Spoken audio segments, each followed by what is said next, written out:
Hello everybody and welcome back to Jalopy Shop. Today we're going to start with our jalop tip. It's a real simple tip this time, but you can see here I've got 3 angle grinders in front of me, and our tip is set up each angle grinder, if you have multiples, with different tools you're going to use the most often. So I have one set up with a cutoff wheel, I have one set up with a flap wheel, and I have one set up with a wire wheel. So instead of swapping back and forth with the having to take off the wheel to put a cutting wheel on, or you can have one set up with a cutoff wheel, a grinding wheel, a wire wheel, whatever accessory you want to use. I recommend at least 2. That way you're not constantly going back and forth. If you're cutting and grinding and cutting and grinding and cutting and grinding, that way you can just grab the other tool, swap it out, and keep moving forward. So that's our jalop tip for the day. Today we're going to try to make some real headway on this driver's side. I'm not going to do much talking. Most of this is going to be sped up. I'll throw some music behind it so it's a little more entertaining, but I'm just going to film going through and doing all the work on the driver's side.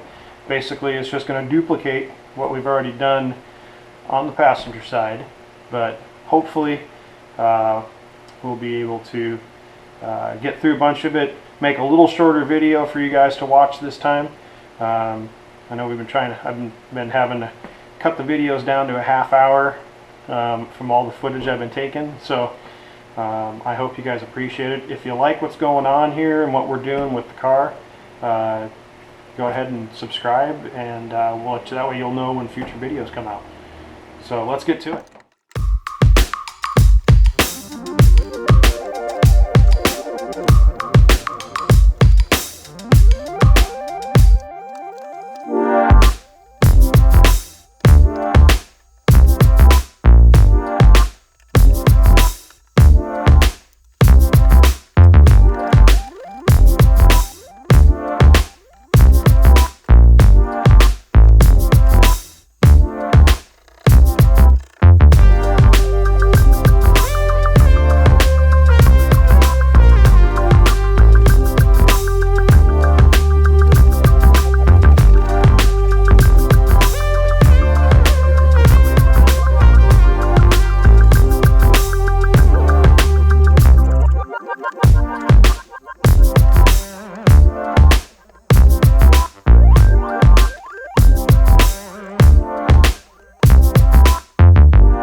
I said I wasn't going to talk much this episode, and I'm going to talk about a little setback we had here.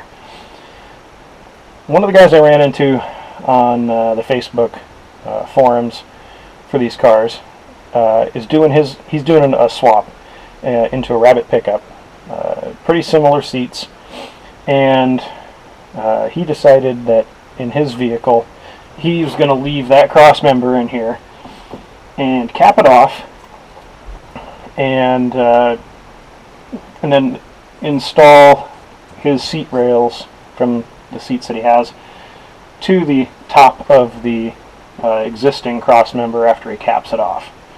Not a bad way to do it, and it's a lot easier. You don't have to remove all this metal and make all this mess. And it's still a lot of work, and I give him props for taking it on, because it's a lot of work. He's even said so himself.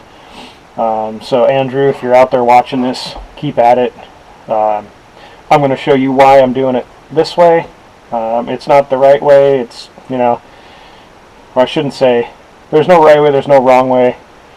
There's just better ways. For this vehicle, the better way that I'm going to do it. When I did the passenger side, I didn't really see anything that was suspect. The metal all looked good. It just had some surface rust. Underneath the cross member, if you'll remember, the cross member sat right here, just like this, and everything around it looks in, the floor pan looks in really good shape. Everything that I've taken off, all this sound deadening that I haven't cleaned up yet is in really good shape. And this here cross member was attached with a flange, and it was spot welded to the floor pan. Well, when I took it out, got a little bad news. There's a little bit of perforation from rust here in the floor pan. So it's not bad. It's pretty localized just to the back side of where that flange was. The front, where all the spot welds are, is in pretty good shape.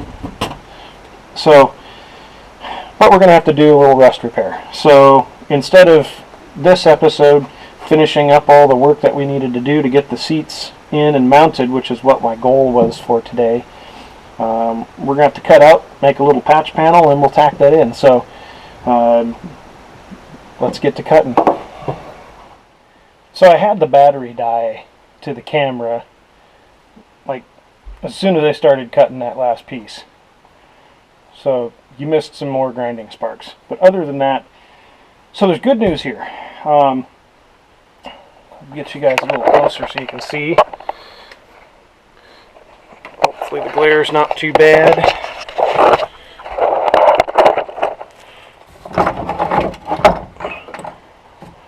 That's a little better. This piece here is actually a structural piece that runs, it's spot welded to the floor pan, and it runs from here forward up to about where the rear of the control arms attach.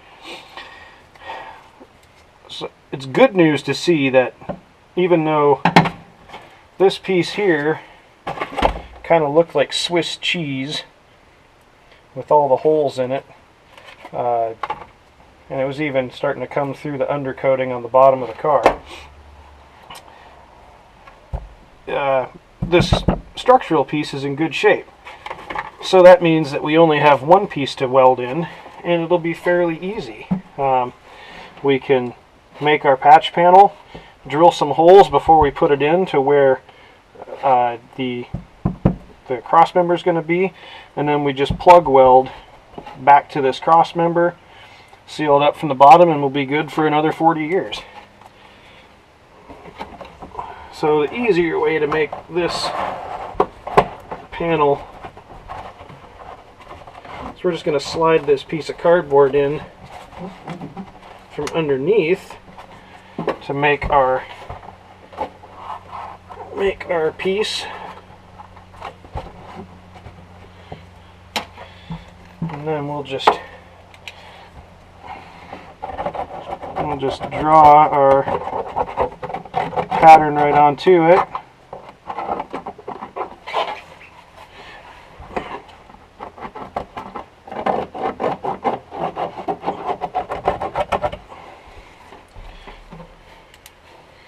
Real easy to make our pattern that way. We even had that end of that cross member to hold it in place. And then we just cut out our design here.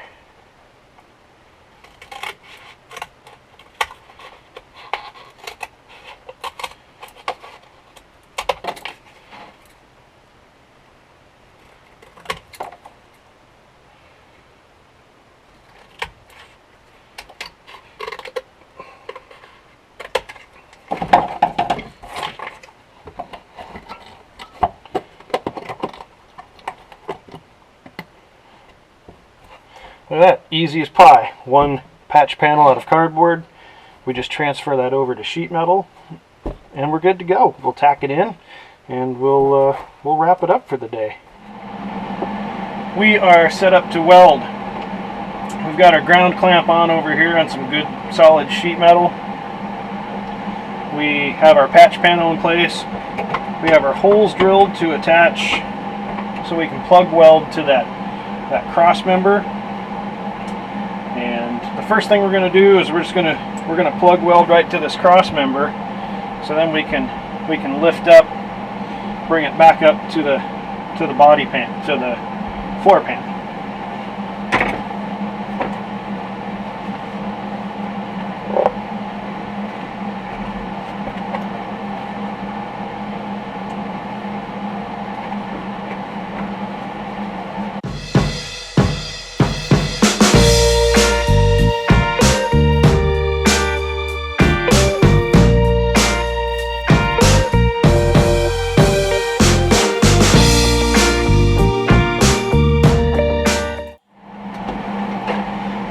We had a little fire underneath, nothing big, just a little bit of the undercoating that was left on this cross member got too hot, caught on fire.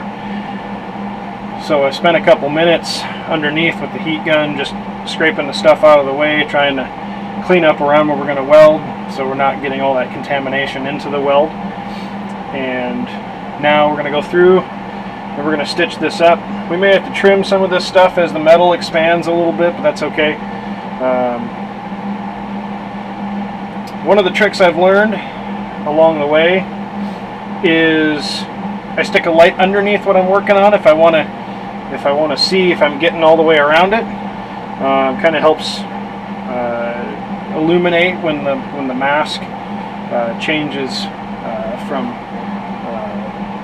light to dark when you're going back and forth with welding.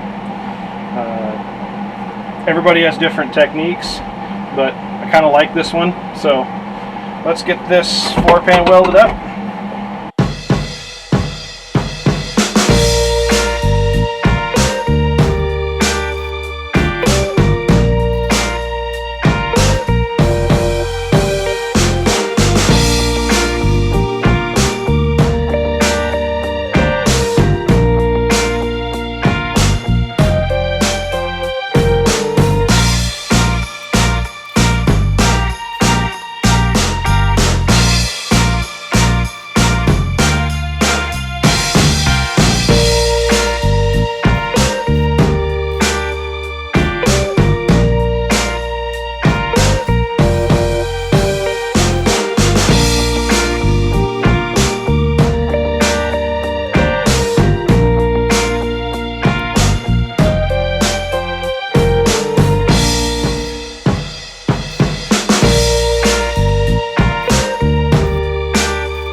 One thing that I wanted to emphasize is that when you're welding sheet metal, it's thin. It doesn't take heat very well. So you got to stop, slow down, work your way around the panel like you've kind of seen me doing here. You know, you just go to little different spots, weld it, let it cool off, take a break. It's not something you want to rush. If you go too fast, you're going to put a lot of heat into the panel and warp it. So even though this is a floor pan, we're going to try to keep as much heat out of this panel as we can. Sometimes you can use compressed air to cool the panel down while you're doing it. But we're just going to take our time, work our way around. We're getting a few little spots here that are burning through. So we're just going to take our time and try to make this panel go in real nice and smooth. I'm just kind of checking my high and low spots here. Got one little spot down here that's just a little low.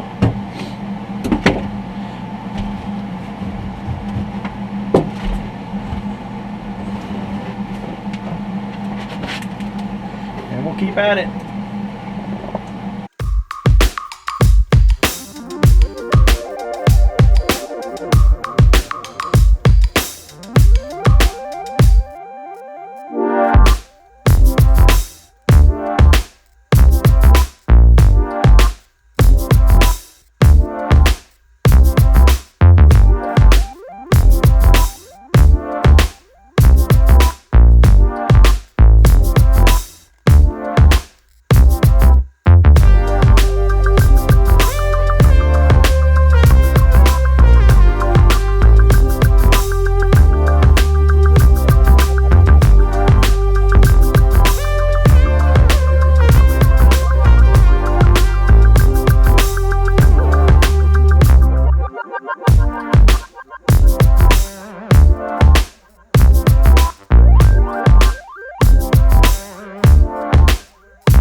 So what I'm doing with the light underneath, I don't think you're going to be able to see it, but I'm using the light underneath to project where there's any little spots that I didn't get. I'm going to point out one other thing while I have you guys here.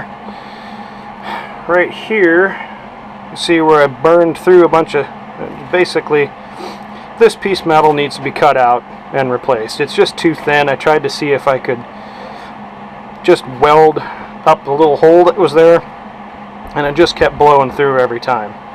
So in this instance, I'm just going to cut it out. It'll be quicker to cut it out and replace it than to push the weld all the way around. There was a couple other spots where I burned through because the metal was a little thin, but I chased it, didn't have to chase it very far, and filled the hole. Some people will say just cut it out and put another little piece in there and tack that in, but for what I'm doing here, I think just chasing it around is fine. This all would be a little easier to work with if I was using a TIG welder. You know, my little gas MIG here, the difference is going to be is this weld metal is actually going to be harder with a MIG than it is with a TIG. So if you're working sheet metal, the hardness of the metal makes it a little harder to work, you know, work back down and make smooth whatever you're working on. But for now,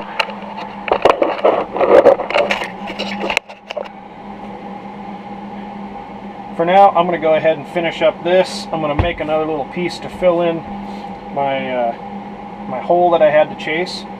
And next time, I hope to have some more work done in here. We'll get this cleaned up and ready, and we'll start making our templates to put our platform in on this side. Till next time, thanks for watching Jalopy Shop. Get out there and work on something.